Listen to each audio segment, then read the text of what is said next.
Jaya Radha Madhava Kunja Bihari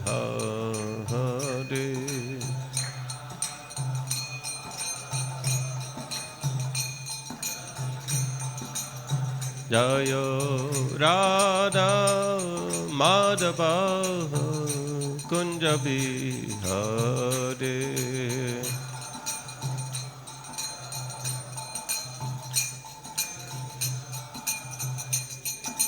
Gopi Jana Vallabha Girivaradhari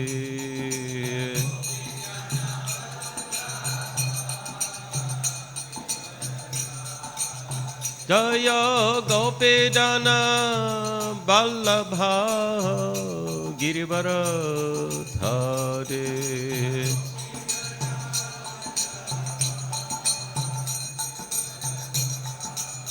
Yashoda Nandana Braja Janaranjana Yashoda Nandana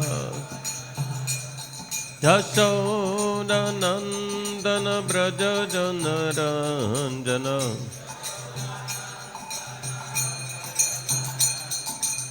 Yamuna Tira Vanachade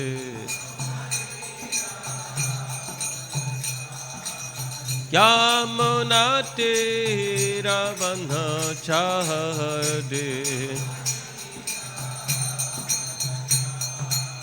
Jaya Radha Madhava Kunja Bihari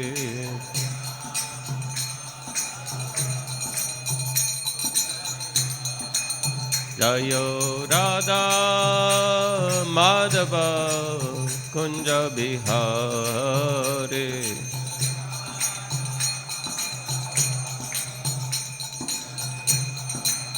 Jaya Radha Rasbihari Radha Rasbihari Radhe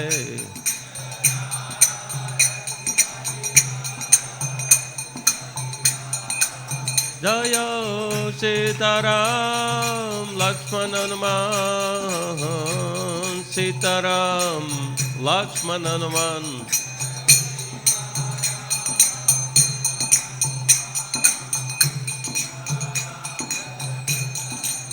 Jaya Gauranitai Gauranitai Gauranitai Gauranitai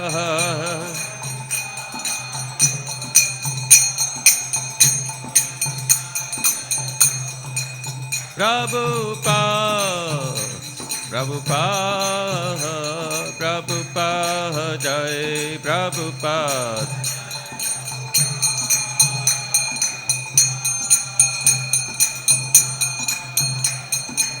Jaya Jai Prabhupada, Prabhupada, Prabhupada, Jai Prabhupada.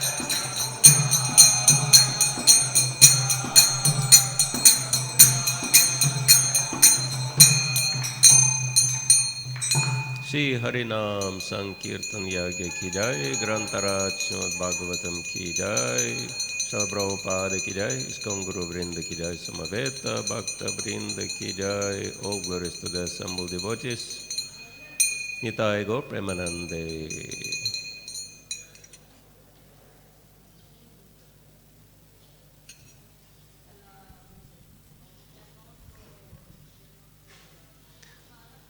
Om Gyantimirandasya Ginandana Shalakaya Chakshuran Militam Yena Tasmai Shri Gurave Namaha Shri Chaitanya Manobishtam Stapitam Yena Bhutale Swayam Rupa Kadam Mayam Dadati Swapadantikam Vanchakalpatarubhyascha Kripa Sindhubevacha Patitanam Pavanepyo Vaishnavepyo Namo Namaha Nama Om Vishnu Padaya Krishna Prestaya Bhutale Srimate Bhakti Vedanta Swami Niti Namine Namaste Saraswati Devi Gauravani Pracharine Nirvishesha Shunyavadi Paschatya Dashatarine Shri Krishna Chaitanya Prabhu Nityananda Shri Advaita Gadadhar Shivasati Gaur Bhakta Vrinda Hare Krishna Krishna Krishna Hare Hare Hare Rama Rama Rama Hare Hare Bhutay Mahaprema Purvibhur Nirmay Kshatadamashubarusha Unkte Gunan Sadasa Sadasatmakay Lankrishista Bhagavan Vachamsime Hare Krishna. So with the blessings of all the assembled Vaishnavas, beginning with Maharaj, we wanted to ask your permission to read from Grantaraj Srimad Bhagavatam, chapter 10, Canto 10, chapter 82, Krishna meets the inhabitants of Vrindavan, text 31.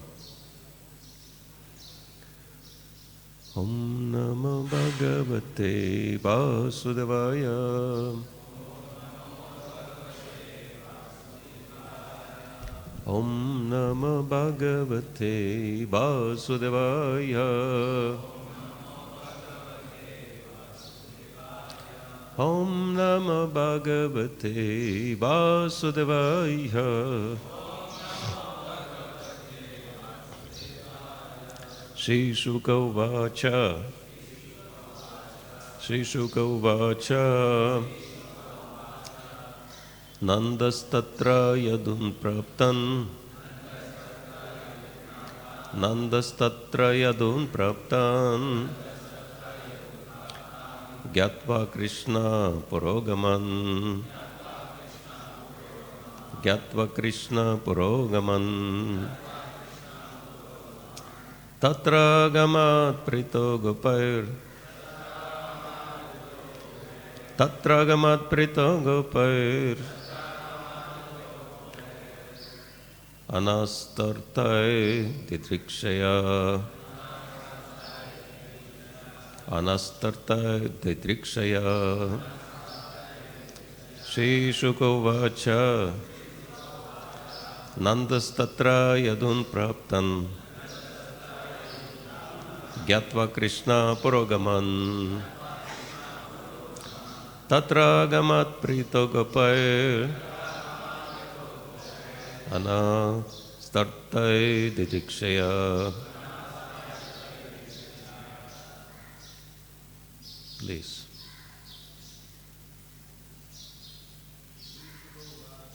Shri Shukovacha. Nandastatra yadun praptan. Gyatva Krishna Purogaman. Gopai. Anastartai didikshaya.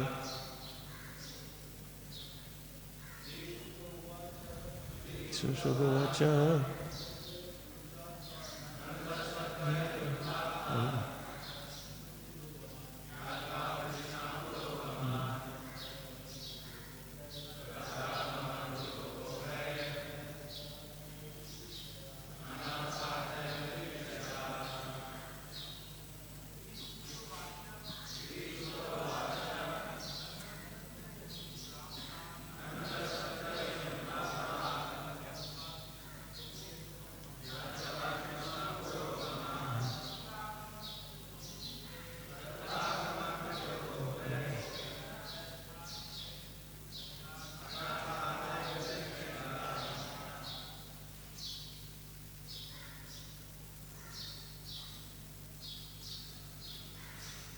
All right. Any ladies? Okay.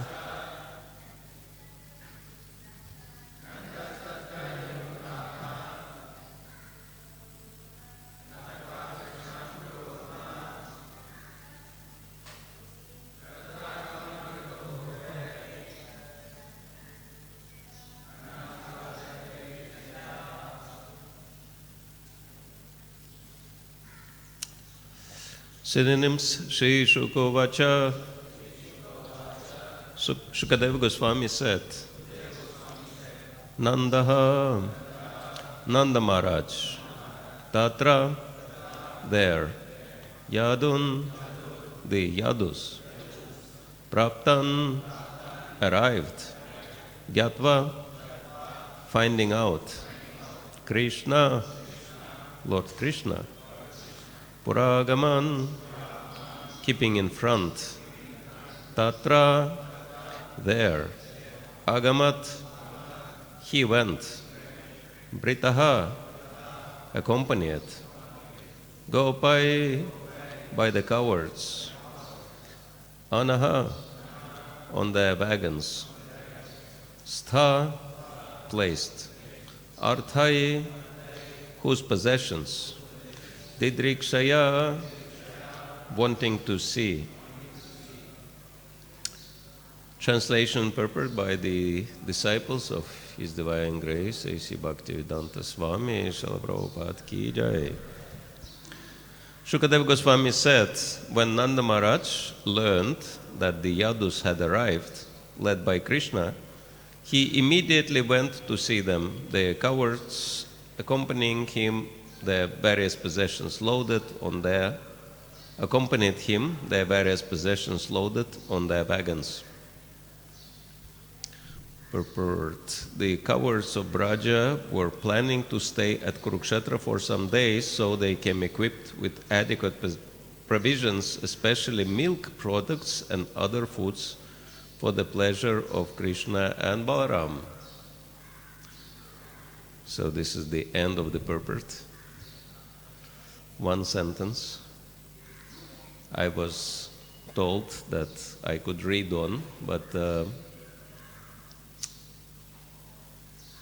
we will try to say a few words on this subject before we move on. Because even though this is only one sentence purport, but it explains very important thing. And we will speak about that. And also the theme of this chapter is very special because this is when finally, after long time, long separation, residents of Vrindavan, all of them, have the opportunity to see Krishna again. And they come to Kurukshetra for performing sacrifice, because Kurukshetra is a very holy place, as we know. And we can say that the two worlds converge at Kurukshetra, the world of opulence from the Dwaraka and the world of simplicity from Vrindavan, the world of sophistication and the world of sincerity. Of course, both of those devotees are very, very special. Yadu, Vamsha. Krishna is known as Yadav. So he is their direct relative. But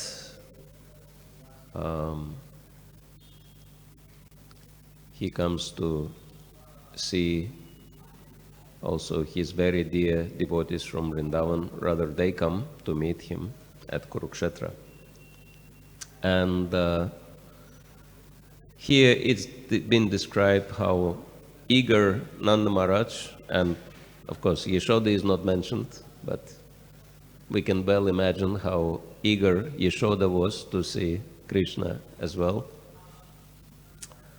And they come not empty-handed, but they bring various possessions loaded on their wagons, and it's been explained that they have many things Krishna and Balaram liked, and special item was butter, makhan, and of course Krishna is known for his great attachment to butter.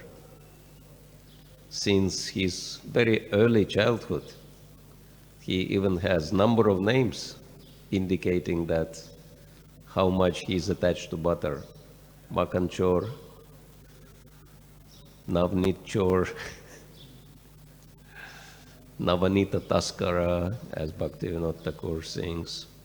So many names just indicating that he likes stealing butter. Sometimes some people, materialistic people, demoniac people, they criticize Vaishnavas.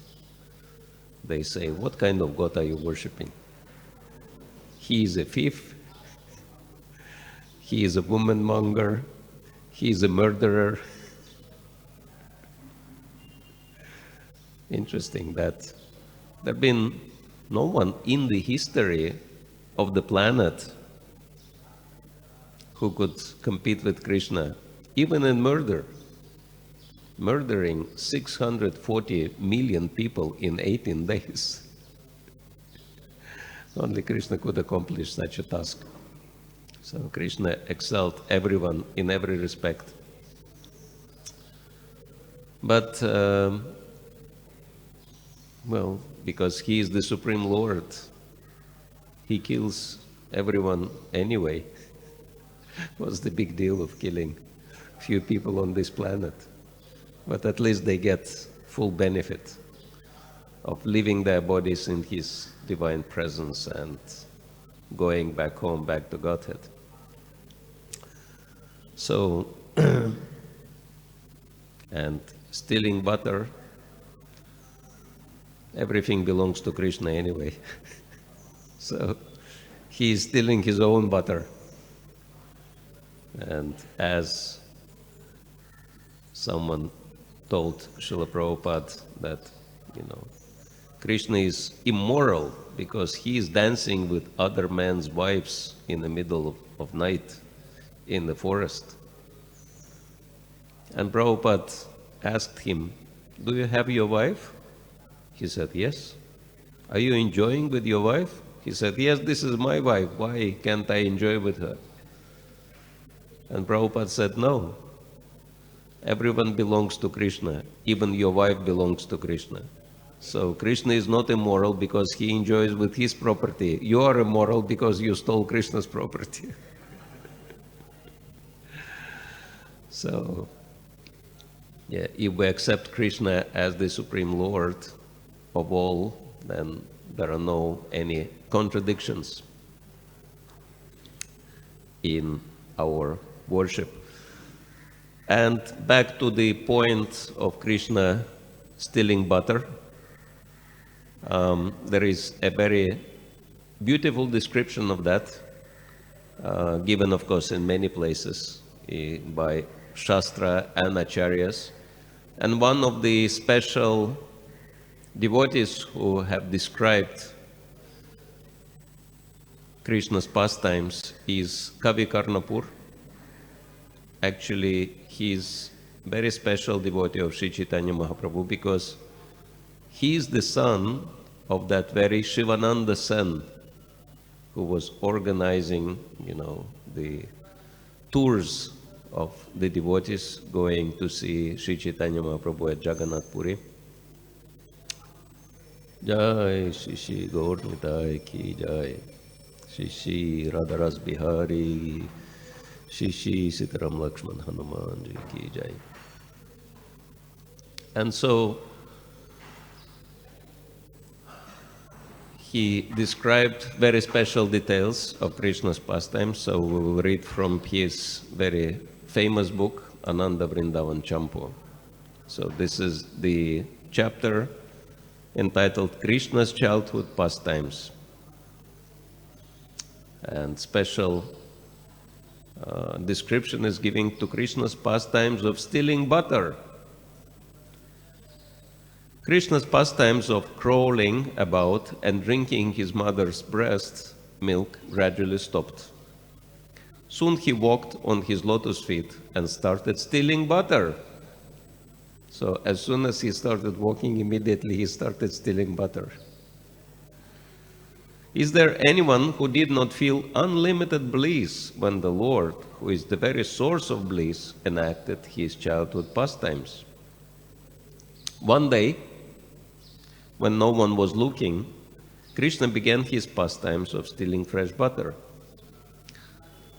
Startled upon seeing his own reflection in a jeweled inlaid pillar, he shivered in fear and said, "Oh, dear brother, do not tell mother.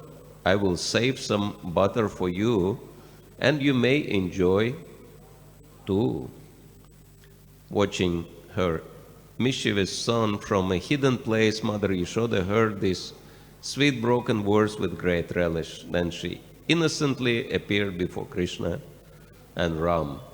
So Krishna is taking the reflection in the pillar for another boy, and he is trying to negotiate with him. Do not tell about me to my mother. I'll share some butter with you. Trying to bribe him. And of course, Mother Yashoda is very happy watching this. And then she comes to see Krishna and Balaram. Balaram is also an accomplice in Krishna's mischief. They've always been doing things together. Special brothers. So then she comes to see what's happening. And then, pointing at his effulgent reflection, Krishna said, "Oh Ma, being very greedy, this boy came here today in order to steal your butter." So it's not me stealing, it's him stealing. Although I forbade him, he didn't listen to me. And when I got angry with him, he also got angry. But I'm not at all greedy for butter. So Krishna has his alibi, accusing his reflection. One day, while Yashoda was outside the house, engaged in some domestic activities, inside the house, Krishna stole butter again. So nothing could stop Krishna from stealing butter. Neither rebuke from Mother Yashoda or other gopis, nor punishment, and even, becoming infamous as a thief. Nothing could stop him. So his attachment for butter was so great, it continued throughout his life. Actually, it's eternal attachment because, it's interesting. Why Krishna is so attached to butter? Anyone has any idea? Why he loves butter so much?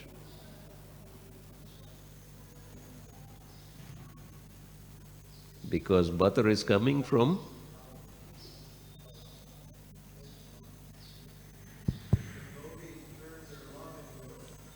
Yes, very good. Prabhu. It takes nine processes to churn the butter, starting from cows grazing the grass and all that. So finally, when the butter is made, when it comes near to the heat, it melts. In the same way, all the devotees should have so much compassion. When they see anybody suffering, their heart should melt like butter. Then Krishna will come and steal his heart. Very good. Yes, butter is very similar to Bhakti, because butter is the essence of milk, right? And why cow is giving milk? Out of love for the calf and also out of love for human beings. And the essence of milk is butter. And Krishna is after love, and he is after essence of things. So butter is very attractive for him. And also, this is what Krishna eats. anyway, because he is the enjoyer of all sacrifices, right? Bhoktaram yagya tapasam. And when we do yagya, what do we pour into the fire, which represents the mouth of the Supreme Lord? Butter, yes, ghee. So this is what Krishna eats anyway. This is his staple food. Everything else comes on the top. It's less important, but butter must be there. And aham vaishvanaro bhutva, he says, I am the fire of digestion, so Krishna is also burning in the fire of stomach. And if Krishna is fed with butter, he can burn very nicely as well. So there are many, many reasons why Krishna loves butter more than anything else. So he started stealing butter again. When Yashoda returned and called out, "Oh, my darling Krishna, where are you and what are you doing?" Hearing her, Krishna became afraid and stopped stealing butter. Pausing for a moment, he answered, "Mother, my hand started burning from the shining effulgence of my ruby bangles, so I stuck it in the butter pot to relieve the pain." It's a very tricky excuse Krishna is using. Pleased by her son's clever words, Yashoda said, "Hey, what's up? Please come sit on my lap. Oh, my darling, show me the burns on your hand." Then Yashoda kissed Krishna's hand and consoled him, saying, Look, your hand has been burned, so let me remove these ruby bangles." So Yashoda pretended that she believed him. On another day, Krishna cried and rubbed his eyes with his flower bud-like palms. In a choked voice, he uttered unintelligible phrases. Even though Yashoda has previously scolded Krishna for stealing butter, this time she wiped the tears from his eyes with the edge of her sari. While tenderly caressing Krishna, she said, "Hey Lala, all of our stock of butter actually belongs to you alone." So indicating that there is no need to steal butter. All butter is yours anyway. Why do I have to steal? One night, the soothing rays of the full moon illumined, but it's interesting, right, that if all butter belongs to Krishna, why is he stealing butters anyway? Anyone has any idea? Because he is so eager to enjoy the love of Mother Yashoda and the love of Mother Cow that he doesn't wait until he's been served. It's actually described that if someone cooks for Krishna something with great love and devotion, Krishna doesn't want to wait until the preparation is served.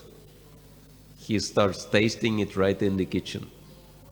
So if someone cooks in full Krishna consciousness, already everything comes as prasad.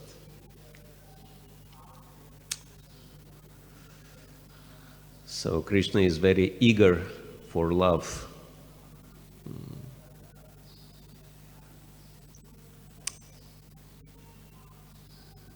One night the soothing rays of the full moon illumined the courtyard of Nanda's house. Yashoda sat there, talking with some elderly gopis while Krishna played nearby, gazing at the moon. Sneaking up behind Yashoda, Krishna removed the veil covering her head, loosened her braid, and patted her on the back to get her attention with his butter-soft lotus palms. His voice choked up as he continually cried. Again, Krishna is unhappy with something. Yashoda's heart swelled with maternal love, so she indicated with a glance that her friends should attend to Krishna. With great respect and affection, the gopis enthusiastically lifted up Krishna and asked, "Oh, darling, what do you want? Do you want some kheer?" Krishna replied, "No, no." "Do you want some thick, creamy yogurt?" Krishna replied, "No, no." "Do you want some cheese?" Again Krishna said, "No, no. I want freshly churned, condensed butter." The gopis continued, "Do not lament or be angry with your mother. What do you mean by condensed butter? How can you condense butter?" Only Krishna knows. Pointing his little index finger to the full moon, Krishna replied, "I want that freshly churned condensed butter." The elderly gopi said, "Oh, Vatsa, do not mistake the moon for a huge piece of butter. It is a Rajahamsa, royal swan, gliding across the lake of the sky." Krishna said, "Then give me that Rajahamsa, and I can play with him. Quickly, catch him before he reaches the bank of the lake." Full of anxiety, Krishna kicked his legs and cried loudly, "Give me, give me!" While Krishna showed his childish antics, some other gopis said, "Oh, darling, they have lied to you. What you see is not a Rajahamsa, but it is the moon hanging in the sky, and it is called Chandra." Krishna said, "Then give me that Chandra. I really want it so I can play with it. Right now, get it." Yashoda placed her crying son on her lap and comforted him. "Darling, actually, it is freshly churned condensed butter. Definitely, it's not a Rajahamsa, nor it is the moon. Regardless, I'll give it to you. Just see by chance or by the arrangement of the providence, it has poisonous spots on it. Although it looks very tasty, no one in this world can eat it." Then Krishna said, Mother, why it is stained with spots of poison? What is poison anyway?" Seeing a change in Krishna's mood, he praised him and spoke in a gentle, sweet voice, "Listen attentively, my dearest son. There is an ocean of milk called Sagar." Krishna said, "Mother, please tell me about that. How many milk cows make that ocean?" Yashoda, "Darling, the milk ocean was not made by cows." Krishna, "Mother, you are lying to me. How can there be milk without cows?" Yashoda, "The one who gave cows the ability to produce milk can also make milk even without cows." Krishna, "Who is he?" Yashoda, "He is the Lord, the cause of creation. He is Bhagavan. He is immovable and all-pervading. Although he is everywhere, I cannot show him to you." Krishna, "Well, mother, are you telling me the truth?" Yashoda, "Long ago, the demigods and demons had a fight. To favor the demigods and bewilder the demons, the Lord churned the ocean of milk. Mandara mountain served as the churning rod, and Vasuki, the king of the serpents, offered his body for the rope. The demons and demigods stood on opposite sides, pulling that rope." Krishna, "Mother, did they churn the way the gopis do?" Yashoda, "Yes, my son. The churning of the Sagar produced a poison named Kalakuta." Krishna, "Mother, how did churning milk produce poison? Only snakes have poison. Yashoda, darling, Mahadev drank that poison, but the snakes drank the drops of poison that fell from his mouth. As a result, they now have poison. The poison rising from that milk is also the energy of the Lord. Krishna, yes, mother, that is indeed true. Yashoda, darling, this condensed butter you are seeing in the sky is produced from that Kshirosagar. That is why the moon is spotted with the remnants of that poison. Look carefully, do you see it? Therefore, do not try to eat that butter, but please take my freshly churned butter instead. After hearing this description, Krishna felt sleepy, so Mother Yashoda put him to rest in an opulent golden bed on a fluffy soft mattress, whiter than powdered camphor. So the pastimes continue from there. But it gives us a little glimpse of how much Krishna is attached to butter, that he is even ready to eat the moon, which looks like butter, and demands that the moon is given to him. And of course,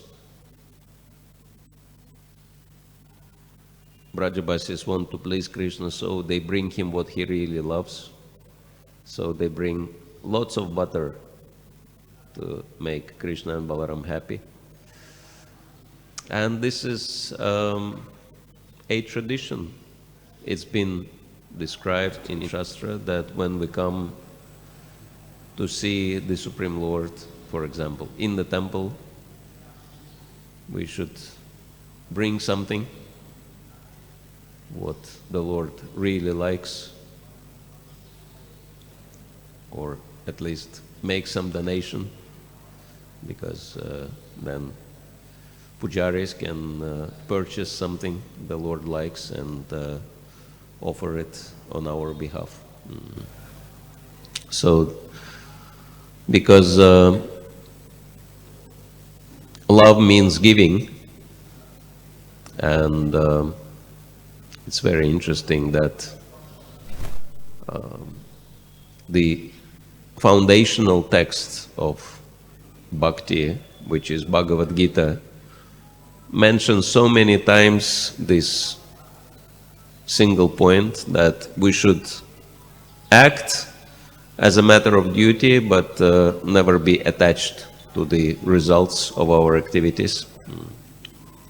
Why? Because if we are focused on giving, which is the duty, right, then coming comes automatically. Because if we give to the Lord, naturally, Lord will reciprocate with us. He explains that in the very beginning of Bhagavad-gita, 4.11, famous verse, Yeyatamam prapadyante tam stataya bhajamyaham mama vartmano vartante manusya partha sarvashaha, that as they surrender unto me, so I reward them accordingly. Everyone follows my path in all respects of Sanuprita. So if we are surrendered to the Lord 1%, there are people like that, very steady in their sadhana. They come to the temple every year for Janmashtami, not missing any Janmashtami. Otherwise, no one will see them in the temple. Once Srila Jayapataka Maharaj spoke with such a man. He asked, how often do you come to the temple? He said, I'm very steady. Every Janmashtami, I come to the temple. He said, wonderful. Why don't you increase your standard? Also come for Gaur Purnima, not once, but 2 times a year. Next step. So there are different levels of surrender, different levels of reciprocation with Krishna.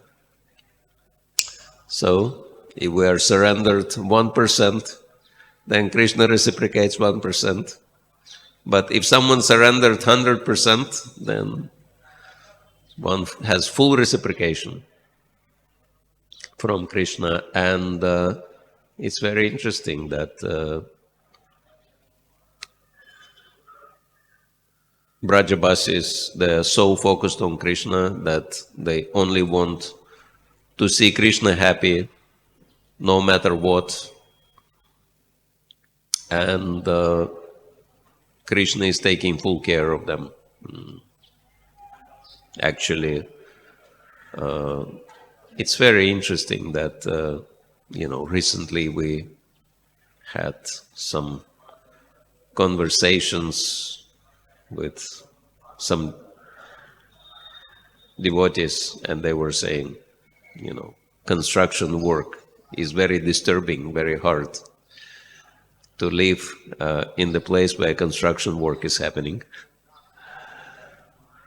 So, yeah, we don't want any disturbances in our lives whatsoever. But if we look at Brajabasis, it's been described that every single day, as long as Krishna lived in Vrindavan, some kind of demon appeared there. And as it's described in Bhagavatam, they caused huge disturbances. So, normally people expect some peace from spiritual life, right? So many people come to the temple. Jai Shri Shri Gaur Nitai ki Jai, Shri Shri Radharasbihari, Shri Shri Sitaram Lakshman Hanuman ki Jai.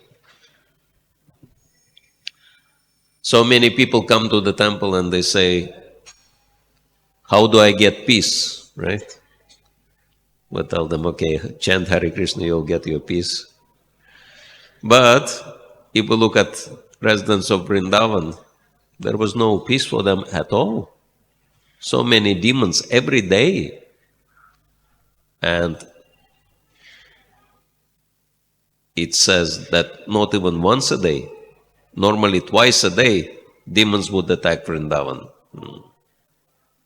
So, can we imagine living in such environment? So it was very hard, but they didn't care about it because they had Krishna.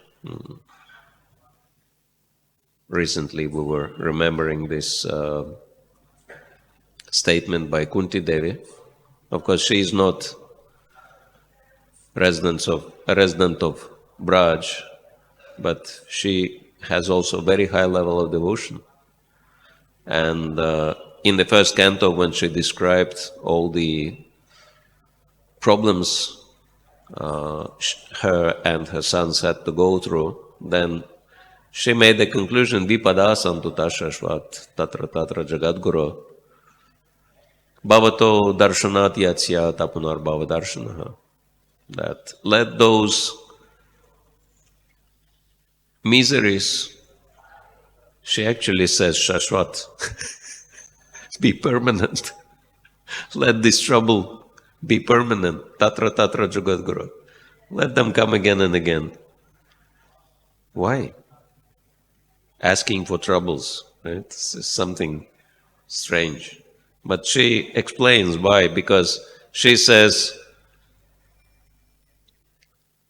Darshanat bhavato yasyat, that when we see troubles, we see you. We see you because of troubles. You come to rescue us. And apunar bhava darshana, and seeing you means we will never see repeated birth and death anymore.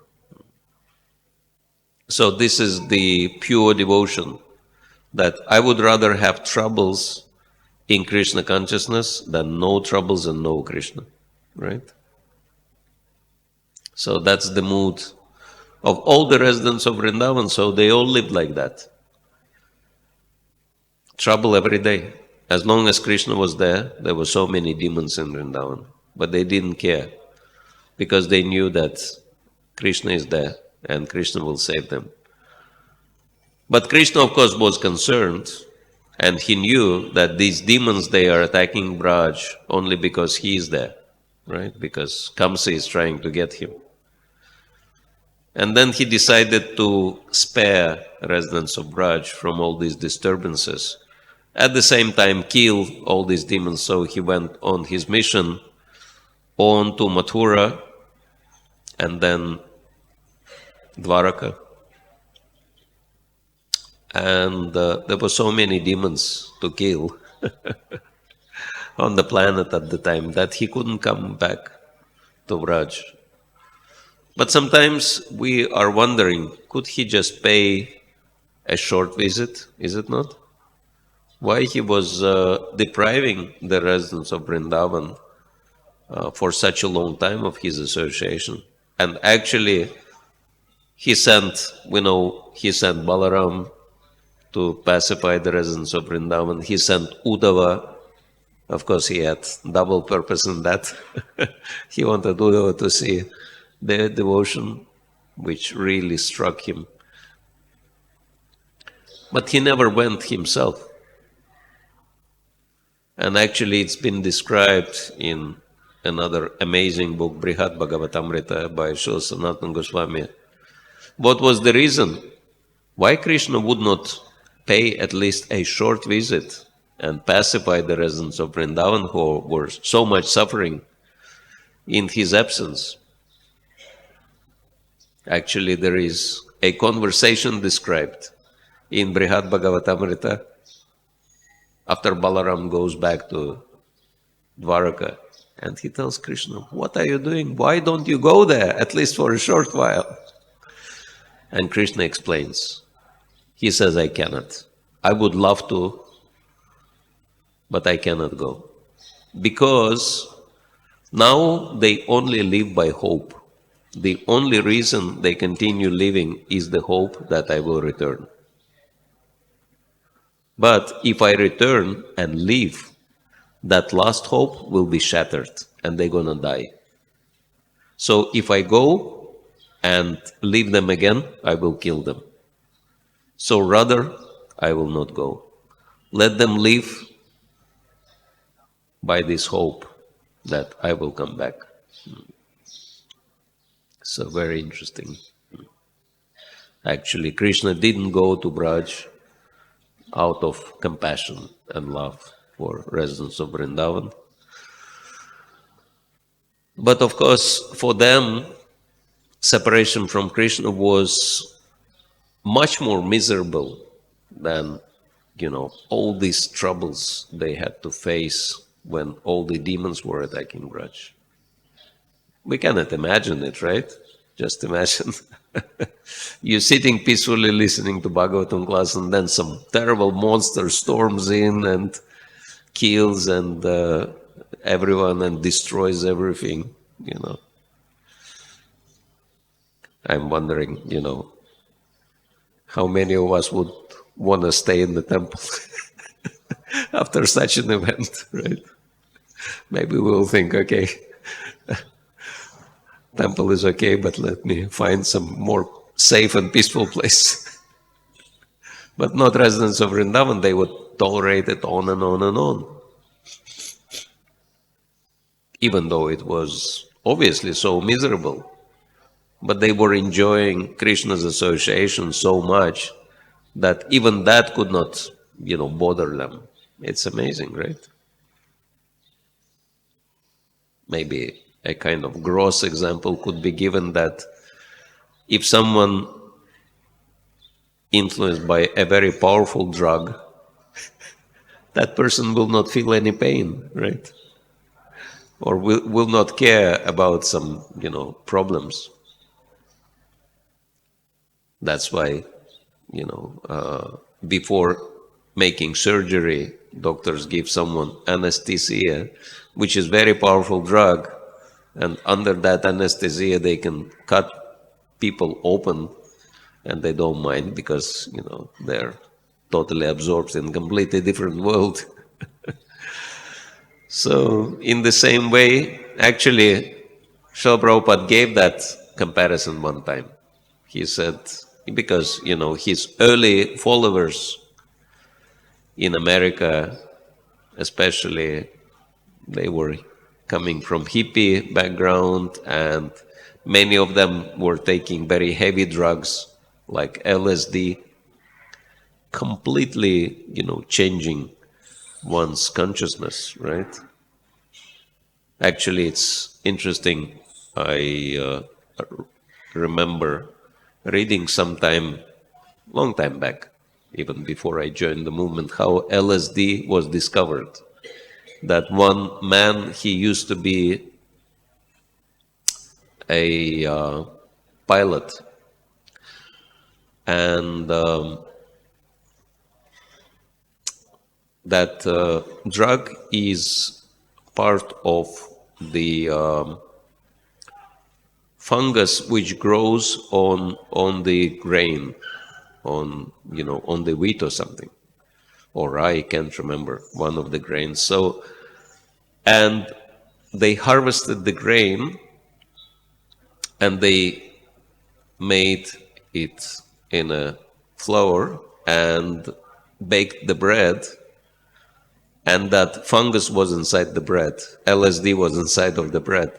And so they sold this bread, and this man, he got, loaf of bread full of that drug, LSD. So he ate that bread, and he got so delirious, he started thinking, I'm an airplane, and I can fly. And so he opened his window in the apartment, and he jumped out, thinking he will fly. And it was pretty high, and of course he didn't fly anywhere. He just fell down on his legs and broke both of his legs. But he didn't notice that. He stood up, and on his broken legs he kept running until he fell. So this is what LSD is doing to people. They become so delirious they cannot realize what's happening to them. No feeling pain, nothing. And anyway, when Srila Prabhupada disciples, those early disciples from hippie background were asking, can you please tell us what is it like to be fully in Krishna consciousness?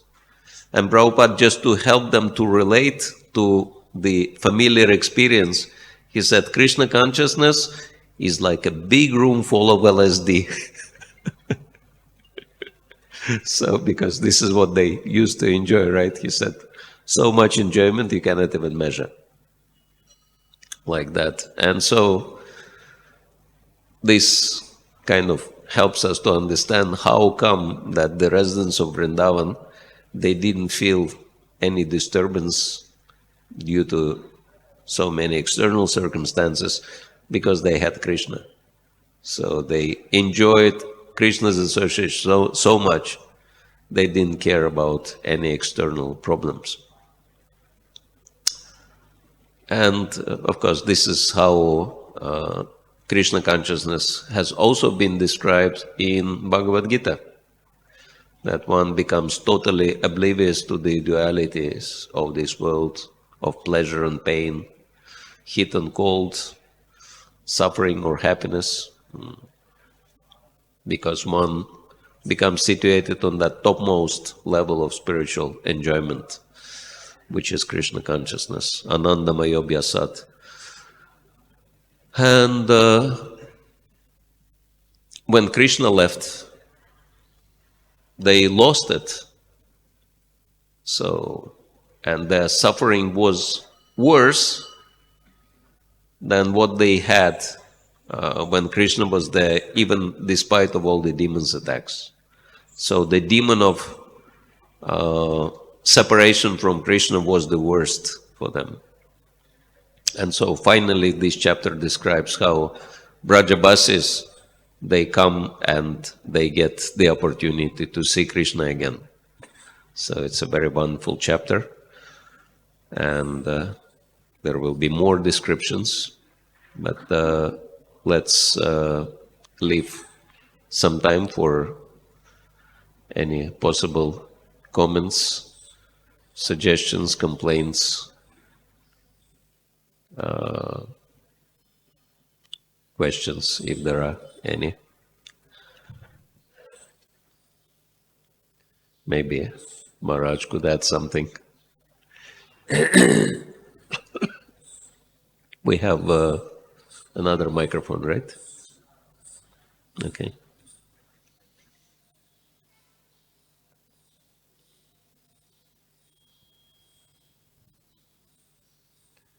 Yes, Prabhu.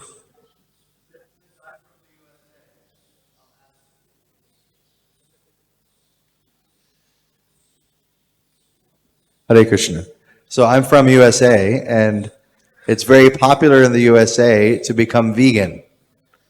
So how can veganism work with Krishna consciousness if milk products, milk sweets, butter is so essential, ghee is so essential? How can we do that together?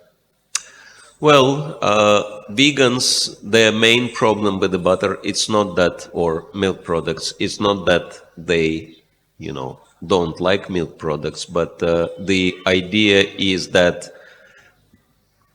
or their excuse or explanation is because cows are mistreated, which is true, that cow industry in the material world is very cruel. And so their argument is that if we take cow products, then we support the cruelty against the cows. And nevertheless, milk products, first of all, they are essential for the body. It's scientifically proven. If someone avoids milk products altogether, then one might incur very serious health challenges. But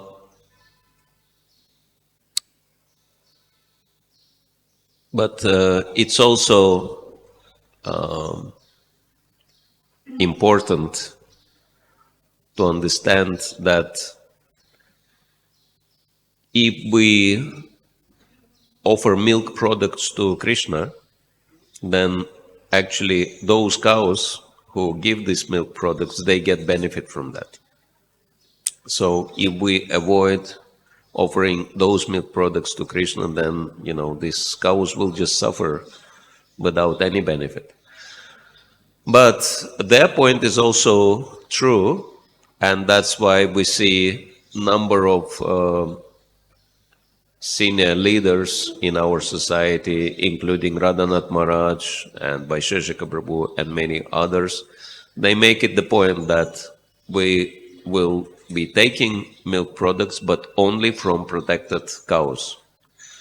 So that, because they are preaching on a very wide level, so they don't want to be accused in supporting,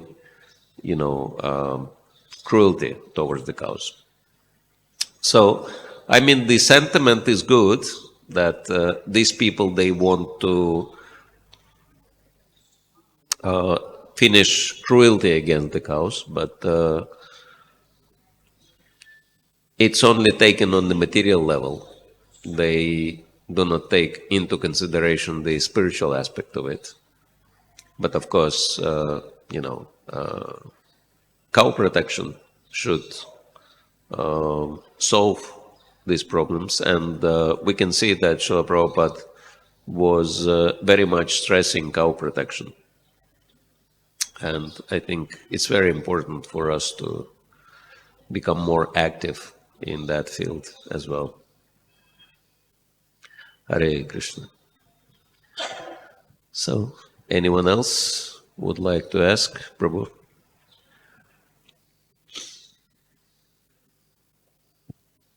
Hare Krishna.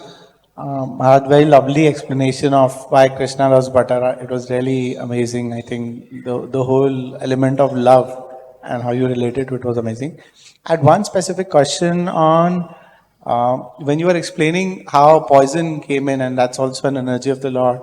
It is also it's also there, right? That when they were churning the ocean with the snake Vasuki, there was also a lot of poison from Vasuki snake, which killed a lot of demons. So Vasuki already had poison, right? In that sense, and so how did that happen?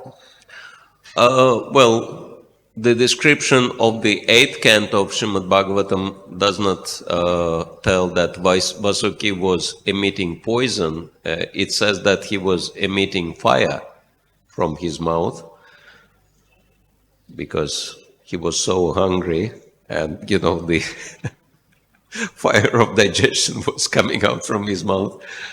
But it was so strong that it would...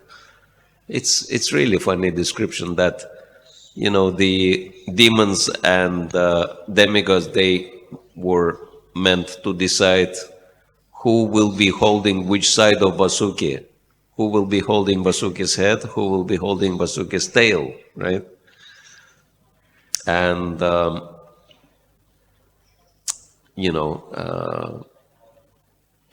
demigods, because holding the head was kind of prestigious thing, right? So the demigods, actually Krishna, right? He told the demigods, let the demons hold the head. They will see what it means. And, just humbly hold on to the tail of Vasuki.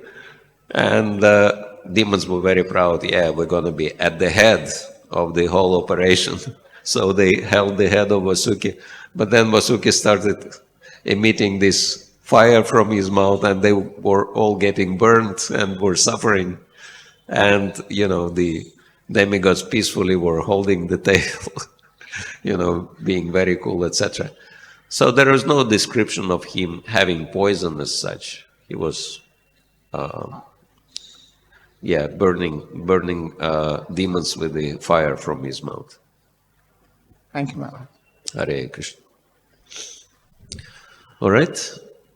Anyone else has anything on the topic?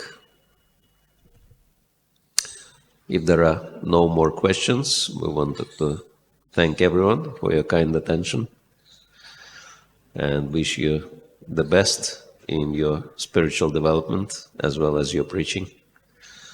So we'll stop here.